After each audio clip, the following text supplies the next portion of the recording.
die. Put yourself. That's how I live day to day. We live dangerously on the edge of the cliff.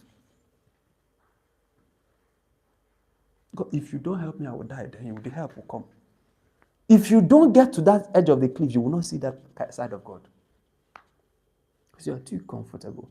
The other thing is that they have ears, but they cannot hear. My God. The only thing people are hearing about Nigeria is negative things. Have you noticed that I always say that this is a good problem to have? Have you noticed it? It's a good problem. Start saying it. Anytime people tell you about a problem, tell them it's a what? It's a good problem. If Tinubu was doing well, there will be no opportunity for me. If Nigeria had food everywhere, there's no opportunity for Teva Foods. They will not call you. There is a problem, but I am the solution. I may not have all of the ideas now, but as I'm going, the ideas, the people will be coming, the money will be coming, the ideas will be coming. Now, sometimes it will get difficult. Now, so this is now where you start asking. There's a difference between inquiry and lack. So, inquiry is, we have one loaf. How do we feed this multitude? All right, let's take this loaf and meet the guy that can multiply the loaf. So inquiry leads you to solution. It leads you to research. It leads you to, you are making observation, discovery. Maybe because of the vision you had, you are now reading more. You are now preparing more. You are now doing, do you understand what I'm saying? So this guy, okay, how do businesses get money? How do they get funding? You are now starting getting, so instead of saying, but I don't have money, you now start looking, how do I fund it? What do I need to do? Who do I need to meet? How do I need to? I must do it, but how do I? So you are now looking for knowledge. That one is different from, I don't have money. How do I get the money is different from, I don't have money. One leads to discovery, and the other one leads to abortion. Abort the ideas, abort the business, abort. Some people, any slightest problem, abort. Any slightest problem, abort. Any slightest problem, they stopped. Even people who start, some people will stop at 30 fold, some at 60 fold, some 100 fold. It is not the seed. The seed is the same thing. Birds plucks your own. Is your problem. Your own on the wayside is not the problem of the seed. Can I tell you one thing for free? All the ideas you have rejected have made people billionaires. God tells you to start a ministry. There are people in ministry doing the same ministry that are billionaires. And guess what? They didn't have money when they started. God tells you to start a business. Give yourself 20 years. You will be on the side watching people who are doing that same business better than you. Because they came to the notice board the day the idea was broadcasted. You know, the one that broke my heart is, do you not have memory? Even if, the first one has to do with sense. Like, don't you have sense? Don't you have perception? Don't you have eyes that can see? It's not this one. But don't you have the sense that can interpret? So it's a mental issue. But he moved, don't you have ears that can hear? This one can only interpret waves. It can only receive waves. The interpretation of what I'm saying is in the brain. Not this one. So all the things he's been discussing are all mental issues. So sometimes what you have is not financial issue, it's mental problem. Is what? That's according to Jesus. It says you don't perceive by your senses. You don't see. You don't hear. These are mental problems. He moved away from mental problems to start dealing with memory issues. Mental is different from memory. Memory is that you don't have capacity to remember. The last time you were in trouble, did I not come?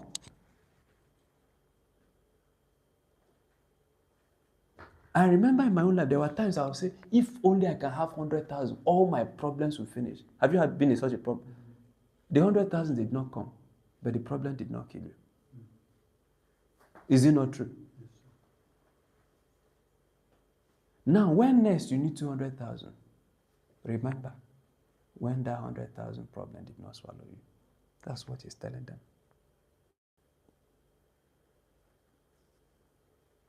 Can't you remember? He's even telling them, calling them, when you not organ, maybe you pick 5 loaves and 2 fish, maybe you bring them, let me bring them. How many baskets did I pack that day? He said 12 baskets. And you, what happened the other day? Nobody will not feed the other people. No, we feed them. Why are you now talking about bread? Everybody in this room has a walk with God that is tangible. God has showed up for you. But if you're a person that thinks in lack, once God solves a problem, you forget it and focus on another problem. If He solves this one, you forget it. Let me tell you, did you know you will have an iPhone? There was a time an iPhone was a problem. He has solved it. But today you have another problem. Guess what? If He solves this one, you will forget it and focus. So this person is living perpetually in problem. Even if you give him 100 million, he's still in trouble. I'm telling you. You would think that if someone gives you 10 million now, that your problems will finish until you get it. And you will now see. Sometimes you say, if I just buy a new phone, don't worry, is this phone that's my problem? This phone is what? They will give you phone. You will now say that phone is not the problem. People who were delivered out of slavery, they saw with their physical eyes how Pharaoh died in the middle of the Red Sea. They are the people complaining of water. How can God, after demonstrating 10 plagues, 10 plagues, wipe off the first sons, wipe off even the first child of every animal? How did those angels that carried that assignment know each cow to kill the firstborn of every cow, the firstborn of every goat, the firstborn of every chicken, and they are precise in execution? And after seeing all these things, you come back and you are talking about water, that you are thirsty. If you had died in Red Sea, would you have been thirsty today? So, every problem God solves for you qualifies you for another problem. The day you will have an Android phone, you will have data problem. Are you spending money buying data now? Is a network disturbing you, like you want to browse and network is not fast? Why is network not fast? You are not qualified to have network problems. One day, God will qualify you to have network problems. But whenever you encounter that network problem, come back and say, thank you for the phone, but I now need network.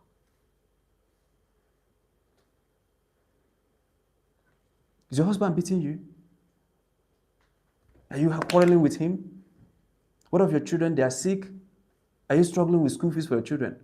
Why? You are not qualified to have marital issues. It is the mercy of God that will qualify you for marital issues. When He received that mercy, and as a result of that mercy, Satan shows up again. Don't complain like someone who has not received some God's mercy before. Recall, are you not the one that gave me a husband? Now he's misbehaving. Address it.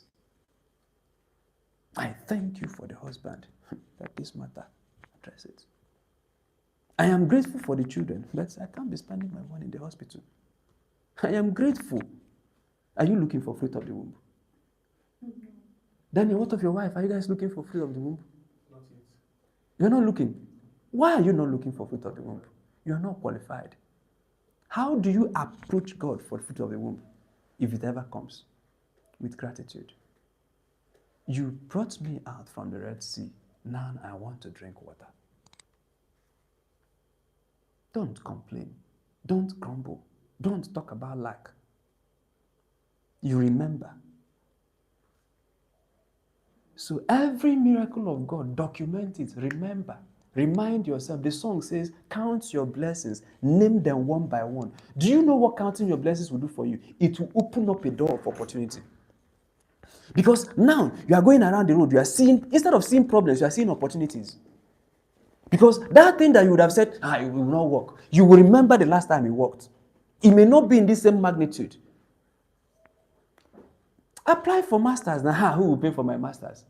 You remember that God put you in primary school, paid for it. Secondary school, paid for it. First degree, paid for it. Will he not same in like manner? Pay for your masters.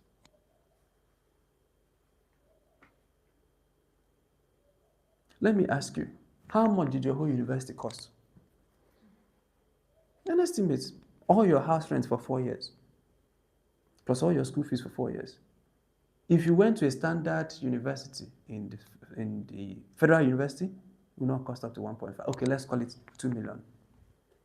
Let's call it 2 million. Okay, let's be generous because of Tinubu's economy. Let's make it 3 million or 4 million.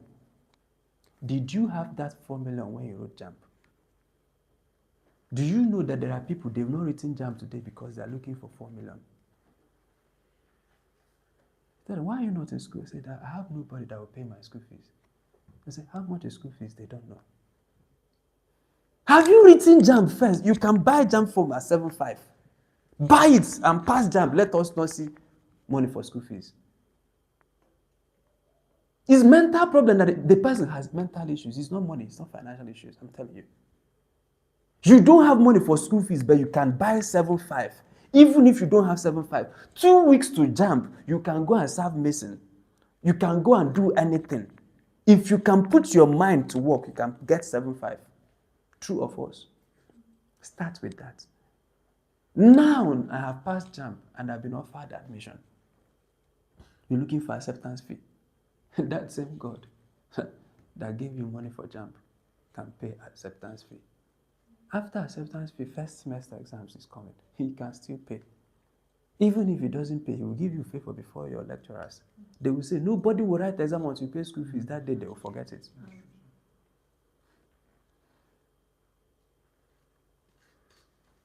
A lot of people who did not go to school, they had mental issues, as you have seen, not financial. You know why you have not started some of the things God is telling you? And I'm preparing you now for what he will yet tell you. Anytime you find that it's a mental problem, tell yourself, I'm running mad. It's madness that's worrying me, but I don't know. It's madness. I'm running mad. If I'm not mad, if I have sense, I should have known that this God that is telling me about this is more than capable. I should have known that God that has been providing for me. No, foolish people, God told them to go to. It's foolishness, really. When God told us to come to Plateau, you know what people are? Insecurity. I said, are you the one protecting yourself? What did you do to protect yourself today?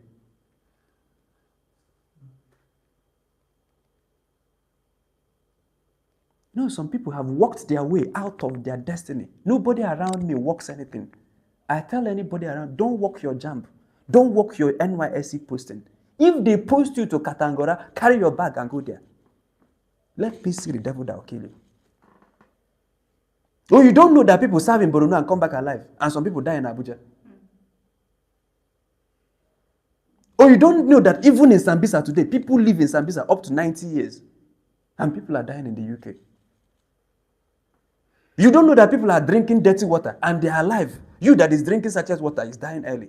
You don't know. And some people, because of fear, they walk there. I say, I don't know anybody in Qatar. Do you have to know anybody? Just to know the God that owns everybody. And carry your bag and go. Someone who says that he has God is looking for people. It's a mental issue. Someone who claims that he has God is looking for money. Is what?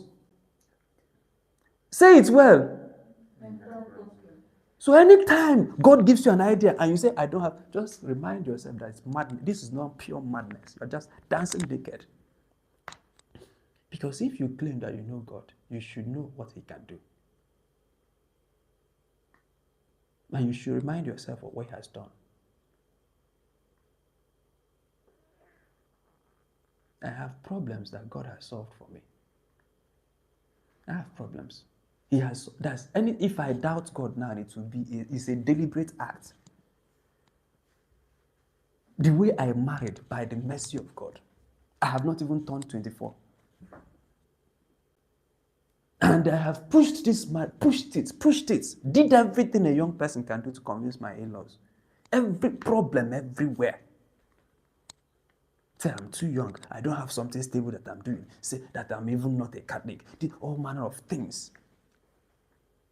We have even gotten a wedding date, they destroyed it. Finally, I gave up. I just told them, look, I've done the traditional marriage, I've carried my wife. God knows that I've tried. Carry my wife, go home. When you guys settle with your church, whichever church you guys agree, I'll come and wed there. I'm a Pentecostal, my mom is an Anglican, my in-laws are Catholics. Let's do with Pentecostal that is my own. Is it not my own that we should wed? There's problem. Oh, these people, the uncle is a reverend father. The other uncle is, they know Catholics, they don't do this. Oh yeah, come and do the wedding in the Catholic church. I agree. Oh yeah, let's go and do the wedding in the Catholic church. But let us have problem. My mom said, if you do it in the Catholic church, I will not come. None of your brothers will come. I have disowned you. My God. Even the days that we got, they took it away. And I've stopped.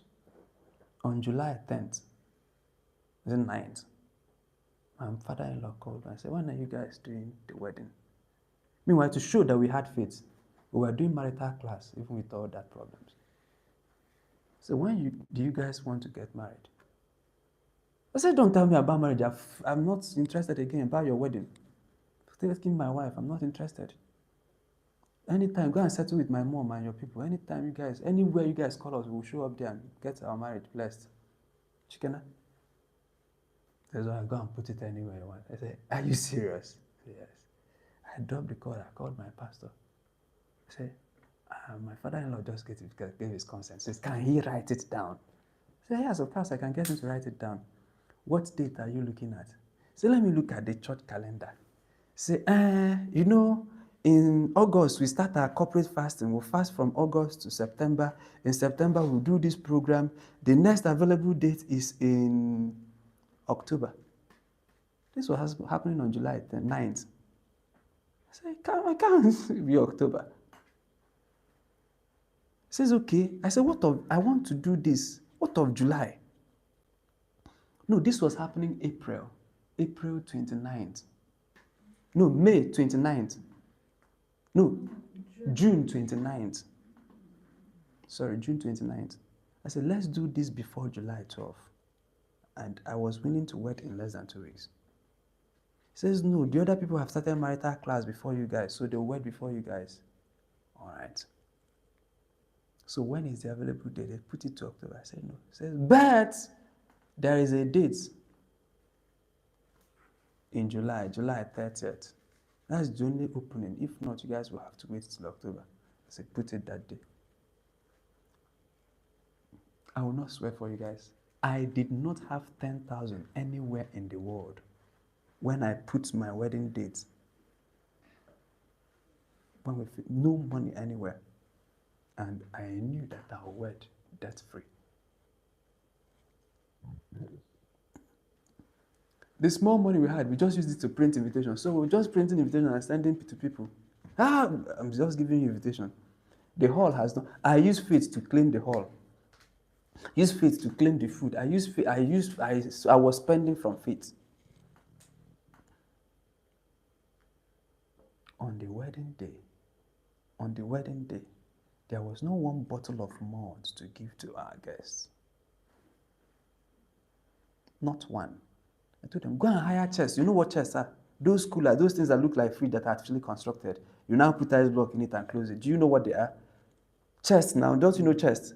I told them, use the 11,000 I had. Go and hire chests and buy ice block and keep it there. I went inside the church. I said, do you take this? I say, I take her. Before we were exchanging vows. There was not one bottle of malt to give people.